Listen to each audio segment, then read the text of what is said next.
afternoon. Thank you. First of all, it is my honor and privilege to be presenting here in IFA Galaxy, the 15th edition. And with the lineup of speakers, it is indeed an honor to be one of the speakers here. I have taken another topic on behavioral finance again this year. Last year, we spoke about creating a behavioral cycle of the market. This time, I'm addressing some specific problems or biases that investors may have and how we can address them. Let me start off. I'm reminded of a conversation between two very esteemed people in their field.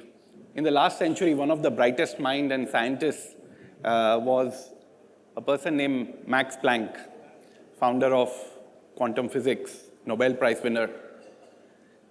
Max Planck was often compared to Einstein in terms of knowledge and wisdom. He once met John Maynard Keynes, the most renowned economist, in one of these gatherings or parties. And both started talking, and during the conversation, Max Planck said, when I was a student, I wanted to take up economics. And Keynes, hearing this, was excited. He said, why didn't you? A person like you coming into the field of economics would have helped the field grow faster and better. Max Planck said, no, I found it too tough. Now, John Maynard Keynes was quite surprised. He said, the person who can calculate the atomic and subatomic level calculations would probably finish the economic textbook overnight. What does he find difficult in economics? So the answer was, in physics, you deal with things that don't react emotionally to you, but in economics you do.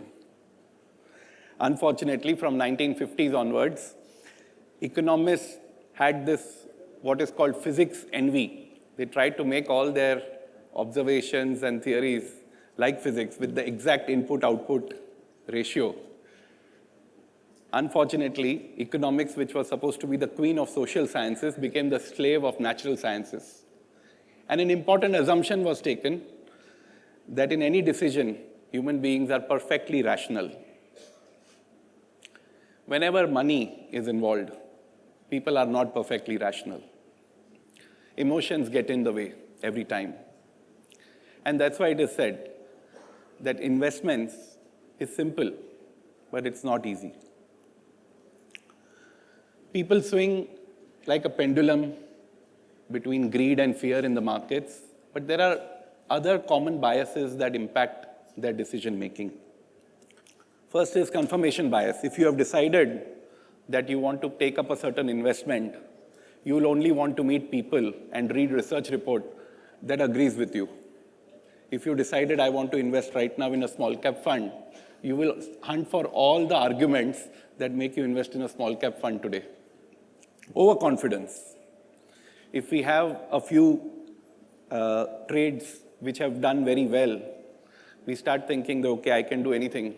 And because of this overconfidence, a lot of people start leveraging in the market. Investment in futures and options goes up and ultimately ends up badly. People also don't want to pick up companies which are going through temporary trouble because of what is called a myopic loss aversion. You don't want to buy a good company because it is falling. You think, okay, it's 100 rupees today. Maybe I'll get it at 95 or 90 tomorrow. I don't want to bear the pain of it going down even 5%, even if the upside may be 100. Fear of missing out. Pardon my voice today. I think greed and fear of missing out brought a lot of people into short-term trading in the market. And envy is also a powerful emotion that leads to people taking higher risks. God forbid if your wife, sister's husband is making more money in the markets compared to you, you will start taking more risks. Herd mentality. We always feel comfortable being part of the crowd. And there are many times the crowd is driven by narratives rather than numbers. Unfortunately, we become part of that too. It is easy to take profits, but it is difficult to accept that you made a mistake and take a loss. If you bought something at 100 rupees, it goes to 120, and somebody comes to you and says, I've heard a rumor the company is not doing very well. The quarterly numbers may not be good. You will sell it immediately. But if you bought something at 100 and it goes to 90, and somebody comes to you that the company is not doing very well, the quarterly results will not be good, you'll respond probably, no, I know this company very well. It's just going through a phase. It's a good long-term investment for me. In your heart, you're waiting for it to go back to 100 rupees so that you can sell it.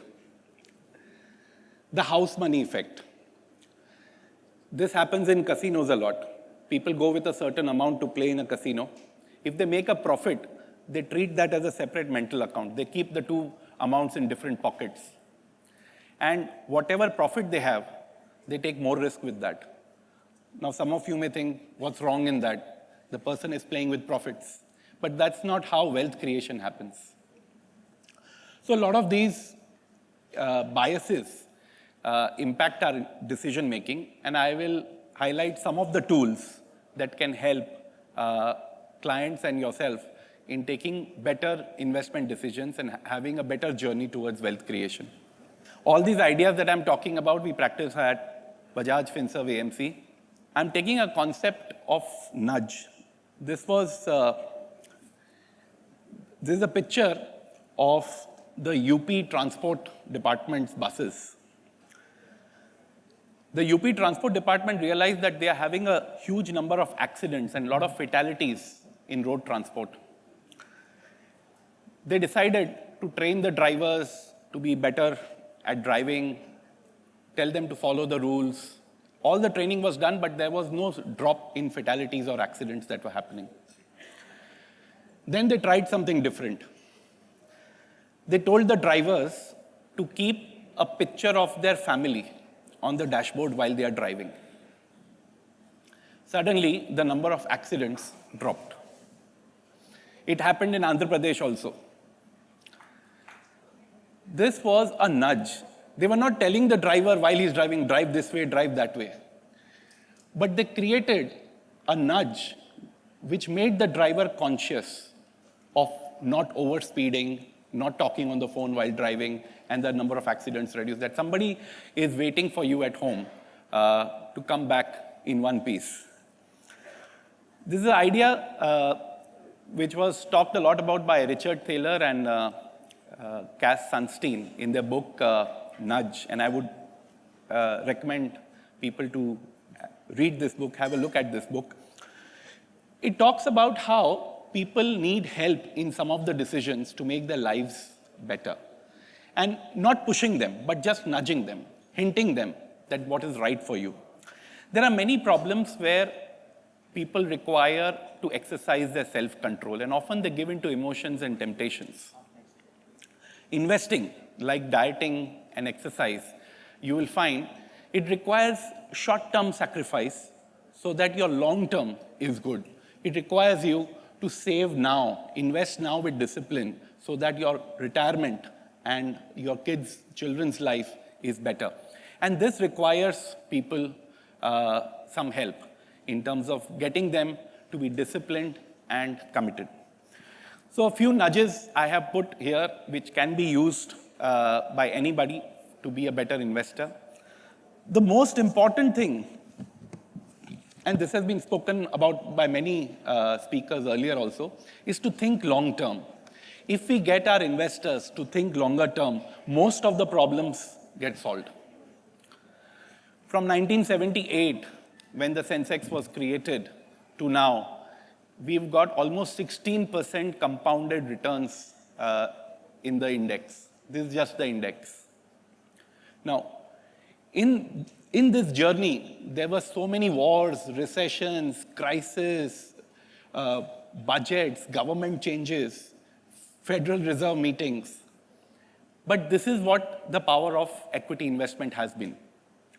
Unfortunately, when people come in, they think about long-term investing, but then emotions play in their mind and they get in at the wrong time and get out at the wrong time and create losses. We did a few studies to show investors about why you should ignore the short term.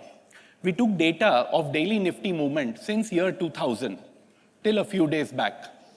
And we calculated 67% of the days, Nifty moves less than 1% up or down. Now imagine the 8 hours of the market plus 2 hours pre and post that. People keep discussing what happened today. Unfortunately, because there is so much demand from investors, there is supply created from every channel, every media company to suffice this need. But it doesn't impact your portfolio much. In fact, post-COVID, the number of days where Nifty has moved less than 1% up or down is about 76%. We did another study. He said from 1990, say somebody starts investing in the markets, and we took every month. So you starting off every month since 1990 to 2025, you're investing in the market. Suppose you invested lump sum, and your investment horizon is 5 years. There was a 9% chance of getting a negative return if you have a 5-year horizon. If you have a 7-year horizon, there was a 7% chance of negative return. And if you have a 10-year horizon, that chance of a negative return comes down to 1%.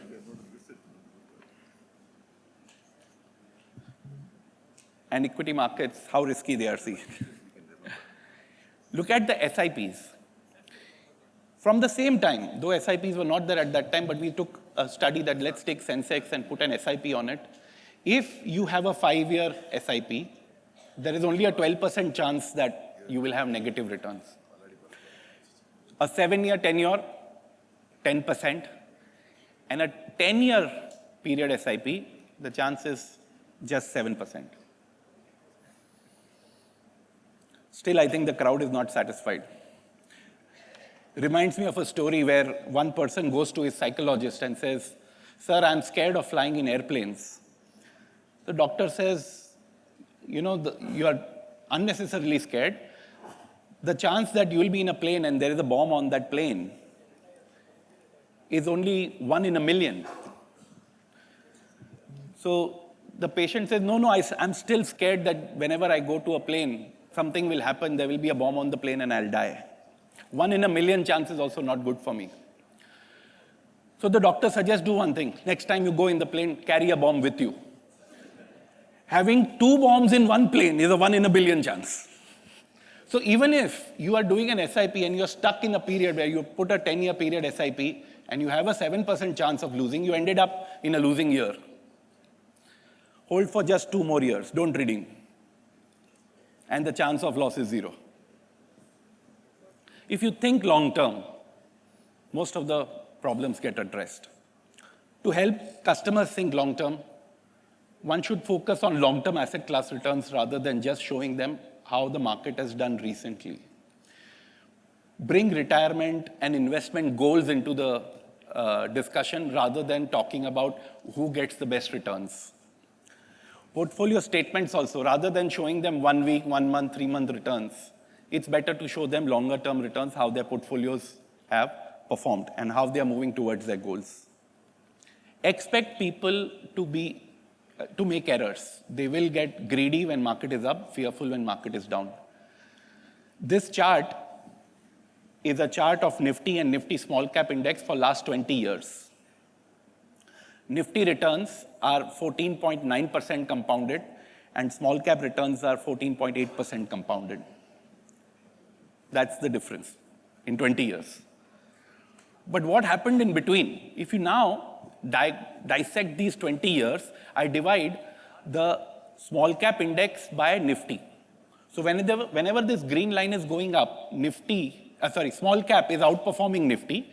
Whenever the green line is going down, Nifty is outperforming small caps. And you can see there is a clear cycle there.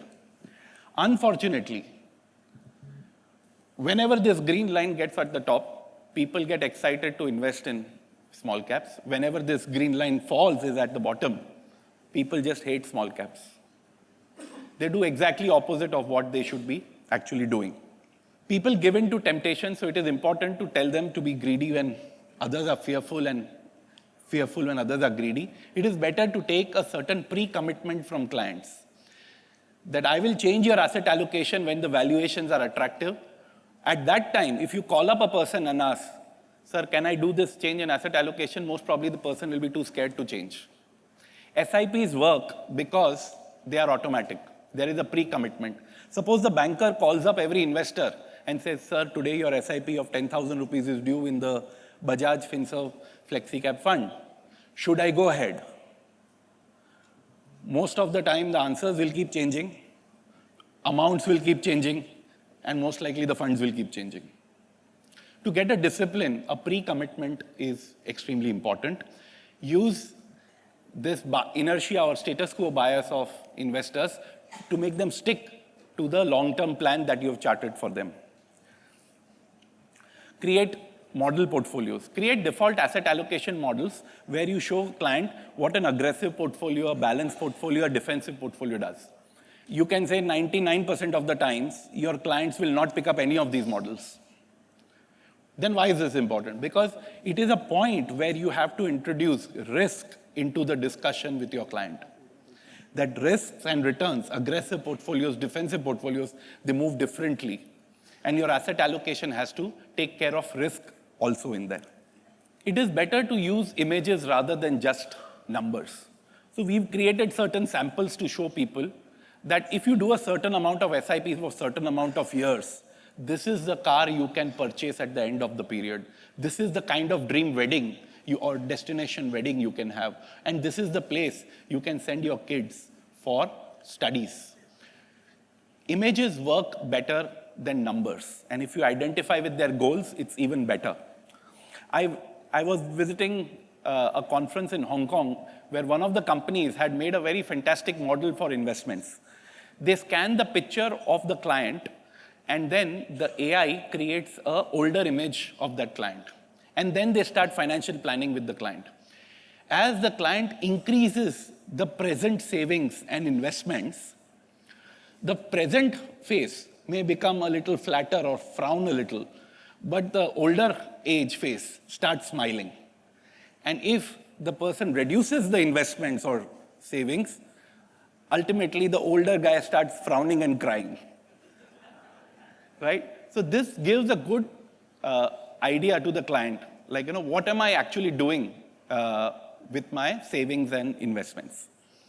So as I said, mapping, giving a kind of a image to client is more important.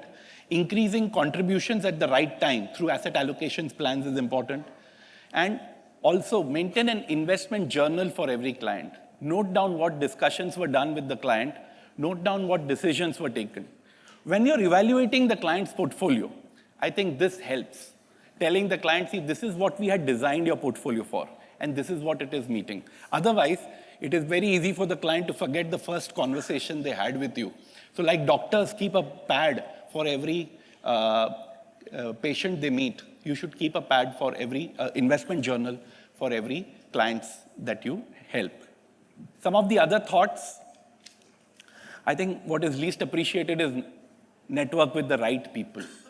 If you're a long-term investor and talking to people who are very good at day trading and having YouTube channels to make quick money in options, I don't think it'll help your investment journey. In fact, you may be deviated from that. I think I made very clear that watching TV is not really helping. And reading books is more important than just watching TV. It is important to understand the fund's philosophy and process. Outcomes are just looks. The qualities are something that you understand when you look at the philosophy and the process of the fund manager. Have a broad frame. See, prices change every day, but fundamentals of businesses don't change every day. So have a broader framework. Don't look at short term. Look at a portfolio as a whole rather than just one security. Look at an asset allocation as a whole rather than just one asset and how it has moved in the last 3 months and change your allocation. keep track of long-term changes in businesses as well as in what's happening in the mutual funds and the distribution industry, and leverage technology to manage more money and more clients. I think this is very important. I'll give you a little bit, about 2 minutes, about how we have tried to nudge investors to think longer term when they are doing their investment decisions making. When we launched our first fund, we launched based on a strategy called mega trends investing. Mega trends investing looks at changes which are going on in the next 5, 10, 15 years and how it impacts economies and businesses. This actually gets the client to think about identifying companies that have tailwinds to grow for longer and faster. And this is a strategy we have deployed in our FlexiCap. Next, we came out with an idea called behavioral indicator. This is to remind the client that markets move on sentiments. You have to be greedy when others are fearful and fearful when others are greedy. We use the behavioral indicator to give us indication of what the market is thinking, what the crowd is thinking. Are they greedy or are they fearful? We came out with a product on moat investing, which talks about quality companies. It's about identifying companies with strong competitive advantage, quality companies that can maintain their superior financials for longer term. And that again nudges investors to think about a quality portfolio rather than something that chasing hot stock or something. Yield and carry advantage. We launched another fund which takes advantage of companies that are giving higher dividend yield and growing. That means the dividend payouts will also keep growing over the years. And you won't believe the kind of difference that 1.5%, 2% extra makes on your portfolio when you look at a 10-year and a 15-year kind of a growth scene. On February 6th, we are coming out with another fund, which is a multi-cap fund, which will be actually based on contrarian investing.